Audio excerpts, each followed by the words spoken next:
Welcome to Time of Death. This video is for informational purposes and in no way meant to glorify or condone violence. In today's video, we'll be discussing the murder of Carlos Solis. Solis died on Saturday, June 20th, 2020, after being shot near the 6800 block of Marlowe Avenue in Bell Gardens, according to LA County coroner records. Felipe Fernando Martinez was subsequently arrested and charged with the murder. The following is the evidence at trial. Ms. Vasquez was in high school when she met victim Carlos Solis. Although they never had an official dating relationship, Ms. Vasquez considered the victim her boyfriend because they did everything that couples do together. By June 2020, Ms. Vasquez and the victim had known each other for almost 2 years. She knew the victim was associated with a criminal street gang called Fraser, Maravilla. On June 20, 2020, a few minutes before 9:15 p.m., Ms. Vasquez and the victim went to Marlowe Park in Bell Gardens. They sat on a bench where they were planning to smoke marijuana together. Soon after they arrived, defendant approached them holding a beer cup with a michelada. Defendant asked the victim where he was from and if he knew where he was. The victim replied he was from Fraser, Maravilla and knew exactly where he was. Defendant loudly and angrily said he was from Walnut Street. The victim took off his shirt. Defendant put down his cup and punched the victim in the face. The two men fought on the ground with defendant on top of the victim. Ms. Vasquez grabbed defendant's beer cup and threw it at him.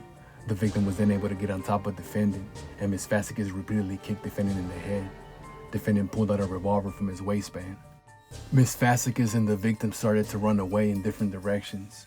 The victim sprinted towards the fence, and defendant sprinted after him. As the victim tried to jump over the fence, defendant shot him. The victim fell to the ground on the other side of the fence. Defendant then fired 5 more shots. Ms. Vasquez stood there, unable to believe what had happened. Defendant then ran away. Ms. Vasquez jumped over the fence and tried to keep the victim awake. She banged on the door of a nearby house and the occupants called the police. Ms. Vasquez went back to the victim. Eventually, the police arrived. The victim died from multiple gunshot wounds. Bell Gardens Police Detective Omar Perez testified as a gang expert. He testified, among other things, that Walnut Street claimed various blocks of Bell Gardens as its territory and considered Marlowe Park to be its main location to gather. Walnut Street had no allies, so any other gang member would be considered a rival.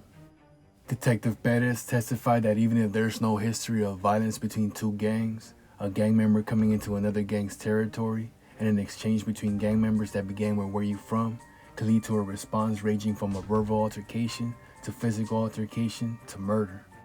Defendant testified in his defense. He testified that he was an associate of Walnut Street. He was drunk, dizzy, and stumbling when he approached the victim and Ms. Vasquez.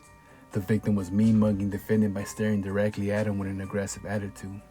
Defendant approached the victim and said, "What are you doing here? Where you from? This is Walnut Gang. You know where you're at?"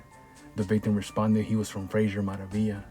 The victim was the first person defendant had ever met from that gang. Defendant had no animosity toward that gang, and to his knowledge, neither did Walnut Street. When the victim took off his shirt, defendant believed a fight was about to happen, but was too intoxicated to defend himself. The victim swung at defendant and hit him hard in the face. Defendant's vision went dark, and then the next thing he knew, he was laying on the ground and could feel repeated blows to his head. As the victim continued to punch defendant, he told defendant, "I have something for you." Defendant was afraid the victim was about to use a gun or some other weapon. Afraid for his life, defendant pulled out a .38 revolver from his waistband and fired a shot at the victim. The victim got off defendant and started running toward the street.